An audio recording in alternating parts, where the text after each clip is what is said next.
In ancient times, a righteous and wise king named Firaz ruled over the land of Syria, Malakisham.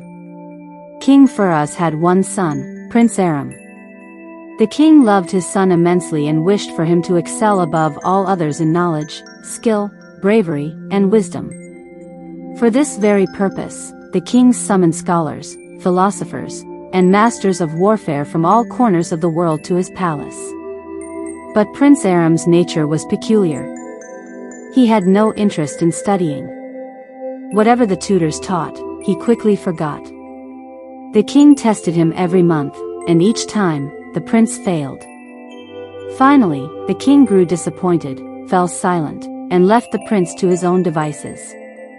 Prince Aram had only one passion, flowers. He was determined to make his garden the most beautiful in the world. He imported rare flowers from every corner of the country. Anyone who brought him a new flower was given a generous reward. Thus, his garden accumulated such beautiful blooms that any beholder was left astonished. One evening, a soldier arrived, but empty-handed. A look of displeasure crossed the prince's face. "Why have you come empty-handed?" he asked angrily. The soldier replied respectfully, "Your Highness, I was searching for a new flower in the northern part of the land of Rome when I mistakenly wandered into a valley. The place was very green, but fearsome creatures lived there, whom people call spirits/ghosts, bhuts. I was about to leave when the spirits captured me and presented me before their princess.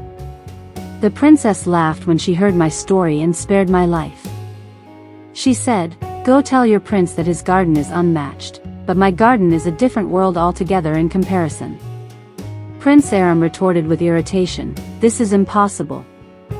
There can be no garden more beautiful than mine in this world.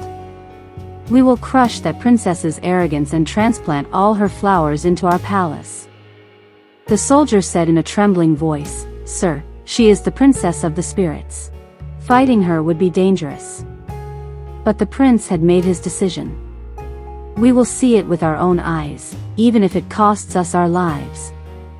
The next day, they both rode off on their horses. After a long journey, they reached an inn. They stopped there to rest.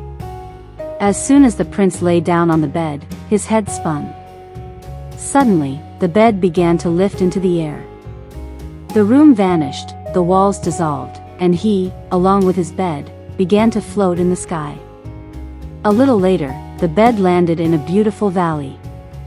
The air was filled with fragrance. The prince looked around and saw a lake glistening ahead. A golden boat was drifting on the lake, and a beautiful girl, lost in the scent of flowers, was sitting in the boat. The prince had never seen such a beautiful girl in his life. Just then, a fearful roar was heard from behind the trees. A giant with a body like a mountain appeared. The prince recoiled in fear, but the girl in the boat made a gesture, and that terrifying shadow vanished in moments. The boat came to the shore, the girl disembarked, and said, "You are Prince Aram of Syria, aren't you?" "Yes, but who are you?"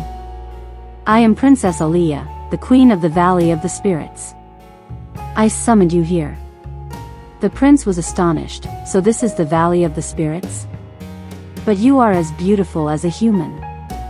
The princess laughed, "Yes, I am not a spirit, but a human descendant, Adam Zad. It is our custom for the king and queen to be human so that they may rule with wisdom." Then she said, "Come, let me show you my garden." Reaching near the hillside, she clapped her hands, and a section of the mountain slid open. Inside was a magical garden that left the prince speechless. Every flower was unique. The colors, the fragrance, the softness, it was like a dream world. The prince began to run amidst the flowers like a child. Finally, exhausted, he said, "Princess, your garden is truly peerless. Mine is nothing in comparison." The princess smiled, "Now you must admit it. But you haven't seen the most beautiful flower yet." Saying this, she clapped her hands again, and the same giant appeared. "Return the prince to his bed."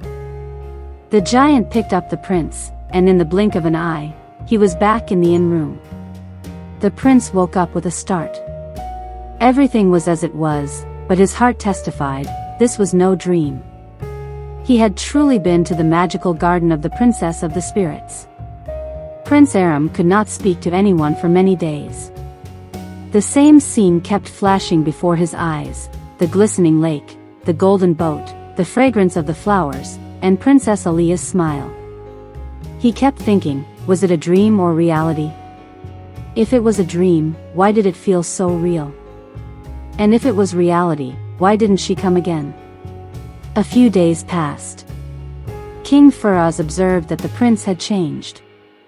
He, who was once disobedient, stubborn, and careless, now remained quiet, serious, and deep in thought. Now he didn't just tend to the garden, but also treated people with kindness. One evening, he was sitting in his garden watering the flowers when a gentle breeze blew, and a familiar fragrance filled the air. The prince was startled. That scent. And then, as if a dream came true, a light spread by the edge of the lake, and in that light, Princess Alia appeared. The prince involuntarily said, "You came. I thought maybe you would never return." The princess smiled softly. "I promised to show you the most beautiful flower. Today, that time has come."